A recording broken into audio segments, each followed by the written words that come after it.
السلام علیکم ورحمۃ اللہ وبرکاتہ۔ اشہد ان لا الہ الا اللہ وحدہ لا شریک لہ واشہد ان محمدا عبدہ ورسولہ۔ اما بعد فاعوذ باللہ من الشیطان الرجیم۔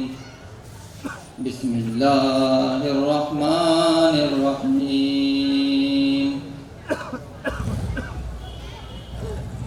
ما كان محمد أبا أحد من رجالكم ولكن رسول الله وخاتم النبيين صدق الله العظيم۔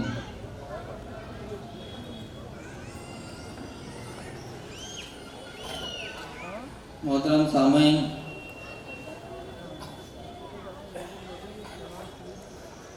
آج دوسرا اجلاس بین الاقوامی مذہبی کانفرنس کا آخری منزل کی طرف رواں دواں ہے۔ اس بابرکت موقع پر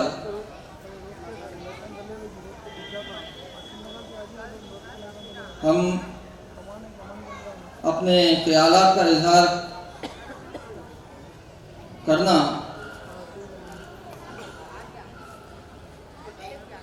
یہ خدا کا فضل ہے۔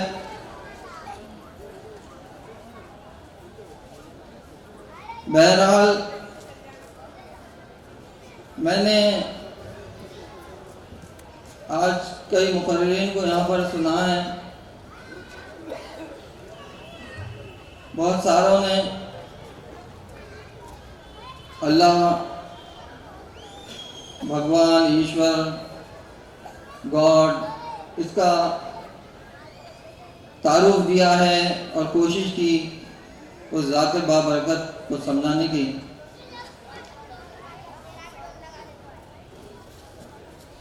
اور اللہ رب العالمین کے مظہر حضرت محمد صلی اللہ علیہ وسلم رحمت للعالمین کا تعارف دیا اور کوشش کی کہ حضور نبی پاک صلی اللہ علیہ وسلم کی ذات بابرکت کا مقام و مرتبہ کیا ہے، اور انسانیت کے بارے میں بھی بتایا گیا ہے، اور یہاں تک یہ بھی کہا ہے کہ انسان اپنے آپ کو پہچانے، اور قول ہے مولا علی کا، من عرف نفسہ فقد عرف ربہ، جس نے اپنے نفس کو پہچانا اس نے اپنے رب کو پہچانا۔ تو یہاں پر زور اسی بات کا دیا گیا ہے کہ انسان اپنے آپ کو پہچانے تو اس کا رب کی پہچان ہوتی ہے۔ رب وہ ہے جو اس کی ربوبیت کرنے والا ہے، بتدریج کمال تک پہنچانے والے کو رب کہا گیا ہے۔ تو اس طرح پھر اللہ کو دیکھنے کی بھی بات کی گئی ہے۔ کس نے اللہ کو دیکھا؟ اللہ غائب الغائب ہے، اللہ غائب الغائب ہے، غائب سے بھی غائب ہے، واجب الوجود ہے۔ اس کی تعریف مختلف مذہبوں میں کی گئی ہے کہ اس کی کوئی پرتیما نہیں ہے، وہ جیوتی ہے، وہ حی قیوم قرآن کہتا ہے، اللہ لا الہ الا هو الحی القیوم۔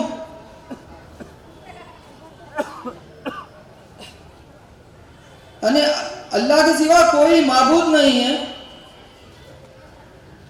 وہ حی قیوم ہے، وہ زندہ ہے اور قائم ہے، اور اس کی تفصیل آتی ہے، اس کی تعریف بیان کی گئی ہے۔ سورہ اخلاص اللہ کی تعریف بیان کرتا ہے، قل هو اللہ احد اللہ الصمد لم یلد ولم یولد ولم یکن له کفوا احد، کہ وہ اللہ ایکتا ہے، احد میں ہے، احدیت میں ہے۔ قل هو اللہ احد اللہ الصمد، وہ بے نیاز ہے، لم یلد ولم یولد، نہ اس نے کسی کو پیدا کیا نہ اس کو کسی نے پیدا کیا، ولم یکن لہ کفوا احد، اور اس کے کوئی ہمسر نہیں ہے، وہ احدیت میں ہے، نہ اس کے کوئی بیوی ہے نہ بچے ہیں۔ وہ سبحانہ کہا گیا اس کو، وہ تمام چیزوں سے پاک ہے۔ تو اللہ کی تعریف بیان کی گئی ہے، یہاں تک کہ ہندوستان کے رشی منی اوتاروں نے اللہ کی تعریف بیان کی، اس خدا کی، پرماتما پرمیشور کی۔ اللہ کیسا ہے؟ واچاتیتم منوتیتم بھاواتیتم اگوچرم نشونیم نرالمبم نشبدم برہمم اچتے۔ وہ کیسا ہے؟ وہ واچ سے اتیت ہے، واچاتیتم، منوتیتم، من سے اتیت ہے، بھاواتیتم، وہ بھاو سے اتیت ہے، پرے، اوپر ہے، بالاتر ہے، اگوچرم، وہ نظر نہیں آتا، نشونیم نرالمبم نشبدم برہمم اچتے، نہ وہ شبد میں اس کو بیان کیا جا سکتا ہے، نہ وہ شونیہ ہے، نرالمبم نشبدم برہمم اچتے۔ تو اس کو اپنے خیالات میں، اپنے عقل میں نہیں سما سکتے، وہ بالاتر ہے، اس طرح بتایا گیا ہے۔ شری رام چندر جی پر جو اوترت کی پستک شیو گیتا ہے، کرشن جی پر جو اوترت کی پستک اس کو بھگوت گیتا کہا گیا ہے۔ تو شیو گیتا میں آیا ہے، نہ ماتا نہ پتا تسیا نہ بھراتا نہ چ ماتلہ نہ پتروپی کرترنچا نہ پوترو نہ چ پتریکا۔ خدا کو نہ ماں ہے، نہ باپ ہے، نہ پوترا ہے، نہ استری ہے، وہ نراکار نرنجن بتایا گیا۔ اب اس کو دیکھنے کی آرزو ہے، جو اگوچر ہے، جو غیب الغائب ہے، اس کو شہادت میں دیکھنا چاہتے ہیں۔ تو سارے نبیاں انتظار میں ہیں، ہر نبی یہ دعا کر رہا ہے، اے اللہ ہم تیرے کو دیکھنا چاہتے ہیں۔ خاص طور پہ موسیٰ علیہ السلام کا ذکر آیا قرآن کریم میں، ربی ارنی، اے اللہ میں تجھ کو دیکھنا چاہتا ہوں۔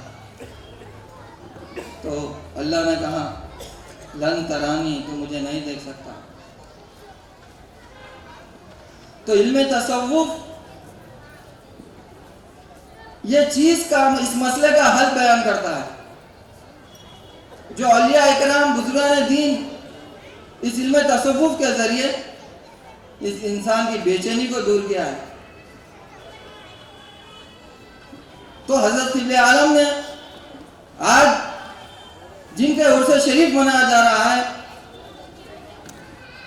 جو حضور نبی پاک صلی اللہ علیہ وسلم کی کامل اتباع میں کھڑا ہوا وجود، آپ کی کامل فنائیت میں کھڑا ہوا وجود، آپ کے جو ہے ذات سے کمال عشق رکھنے والا وجود، آپ کی آل سے تشریف لانے والا وجود،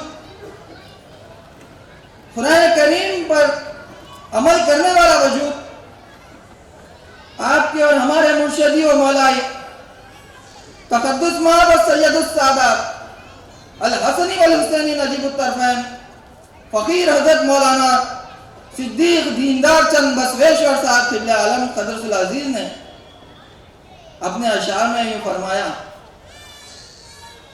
کہ تو سمیع ہی رہا آدم سے نبی عیسیٰ تک، تو سمیع ہی رہا آدم سے نبی عیسیٰ تک، آئی جب ذات محمد تو بصیر ہو بیٹھا، دیکھنے کے لیے مشتاق نبی تھے سارے، لن ترانی تیرا ارشاد تو مایوس کن تھا، سب کو معلوم تھا ظاہر بھی صفت ہے، اس لیے پوچھ لیا کب تو دکھے گا بتلا۔ وقت بتلا کے نبیوں کی تسلی کر دی، دیکھنے تم کو دوبارہ وہاں آنا ہوگا، آپ مایوس نہ ہو، وقت پہ دکھ جاؤں گا، میرے دکھنے کا زمانہ ہے محمد ہی کا۔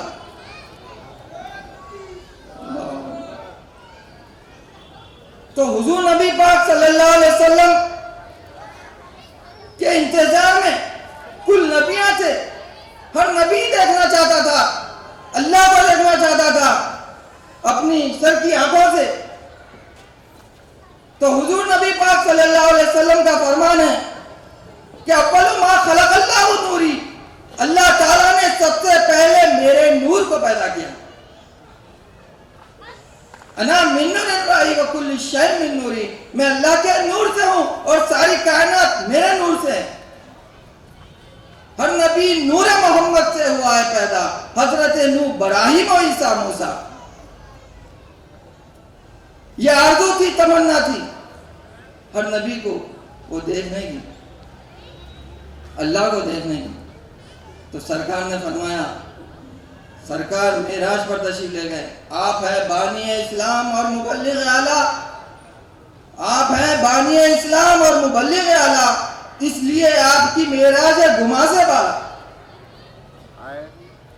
وہ ہے ذات بابرکت، خاتم الانبیاء، رحمت للعالمین، شفیع المذنبین، سراج الاولین والآخرین، سراج منیرہ، اہدیت ماپ، وحدت الوجود، سید ابرار، حضور حضرت احمد مصطفیٰ محمد مصطفیٰ، سردار دو جہاں، مولائے کائنات صلی اللہ علیہ وسلم۔ آپ صلی اللہ علیہ وسلم جب معراج پر تشریف لے گئے تو وہاں پر سوال، جب آپ تشریف لائے تو جب لوگوں میں سنایا کہ میں معراج پر گیا تھا، آپ نے واقعات سنائے معراج کے، تو وہاں پر مشرکان مکہ نے مذاق اڑانا شروع کر دیے، ارے دیکھو دیکھو ایسا چلے گئے کہتے راتوں رات عرش اعظم پہ وہ جو اللہ سے ملاقات کر کے آئے، وہ جنت اور جہنم وہ سب جو ہے آپ کو دکھایا گیا، اور آپ جو ہے ساتوں آسمانوں کی سیر کریں، اس طرح جو ہے آپ کا جو ہے نعوذ باللہ مذاق اڑانے لگے۔ اور لوگ ابو بکر صدیق رضی اللہ تعالیٰ عنہ سے آگے بولنے لگے کہ آپ کے دوست جو ہیں وہ اس طرح کہہ رہے ہیں۔ تو ابو بکر صدیق رضی اللہ تعالیٰ نے فرمایا، یہی اس سے بڑی بھی بات ہوتی تو میں اس کو مان لیتا، کیونکہ صادق اور امین ہے حضرت محمد صلی اللہ علیہ وسلم۔ تو جب سرکار پر اس طرح ایمان رکھتے ہیں تو حضور نبی پاک صلی اللہ علیہ وسلم نے آپ کو لقب دیا صدیق اکبر۔ اکبر تفضیلی صیغہ ہے، superlative degree, the most truthful man, the most truthful person، superlative degree ہے کہ صدیق اکبر ہے۔ معراج کے واقعے پر ایمان لانے پر ان کو آپ کو صدیق اکبر کا لقب ملا۔ تو واقعہ معراج، جب آپ معراج سے تشریف لائے تو اماں عائشہ رضی اللہ تعالیٰ عنہ پوچھتے ہیں، آپ معراج پہ گئے، اللہ کو دیکھا تو اللہ کیسا تھا؟ تو سرکار نے فرمایا، من رآنی فقد رأى الحق، جس نے مجھے دیکھا اس نے اللہ کو دیکھا۔ رخ مصطفیٰ ہے وہ آئینہ کہ اب ایسا دوسرا آئینہ، نہ نگاہ چشم خیال میں، نہ دکان آئینے ساز میں۔ تو یہ حضور نبی پاک صلی اللہ علیہ وسلم، آپ کی ذات بابرکت، جس کو قرآن کریم آپ کی شان میں فرما رہا ہے، ما کان محمد ابا احد من رجالکم ولکن رسول اللہ وخاتم النبیین وکان اللہ بکل شیء علیما۔ یعنی آپ صلی اللہ علیہ وسلم خاتم النبیین ہیں۔ ما کان محمد ابا احد من رجالکم، آپ صلی اللہ علیہ وسلم کسی ایک مرد کے باپ نہیں ہیں، بلکہ آپ خاتم النبیین ہیں، اور رسول کی حیثیت سے وہ سب کے روحانی باپ ہیں، کیونکہ سرکار کی نرینہ اولاد نہیں رہی، بچپن میں ہی پردہ ہو گئے۔ آپ کی جو نسل پاک چلی بی بی فاطمہ الزہرا رضی اللہ تعالیٰ عنہ سے، تو یہ آپ صلی اللہ علیہ وسلم کو خاتم النبیین رحمت للعالمین کہا گیا ہے، رسول کی حیثیت سے آپ سارے انسانوں کے روحانی باپ ہیں، کل انبیاء کے روحانی باپ ہیں۔ حضور نبی پاک صلی اللہ علیہ وسلم کی شان و عظمت صرف قرآن کریم میں تو آپ کی بہت ہی اعلیٰ انداز میں بیان کیا گیا ہے، آپ کی شان کو دنیا کی تمام بزرگوں نے آپ کے آنے کی بشارت دی اور آپ کی شان میں بیان کیا ہے۔ میں گایتری منتر جو ہندوستان کا مقدس منتر ہے اس کو میں سنا کر جو ہے اختتام تک پہنچ جاؤں گا۔ میں جو گایتری منتر جو ہندوستان کا مقدس منتر ہے، اس کو گایتری اس وجہ سے کہا گیا ہے کیونکہ اس کو گا کر پڑھا جاتا ہے، گانے سے تعلق رکھتا ہے، اس وجہ سے اس کو گایتری کہا گیا ہے اور ہندوستان کا مقدس منتر ہے۔ اس میں اس خدا کی تعریف کی گئی ہے اور مدینے میں جو آرام فرما رہے ہیں سردار دو جہاں حضرت محمد صلی اللہ علیہ وسلم کے اس مدینے کا بھی ورنن ہے، ذکر ہے۔ اوم بھوربھوہ سوః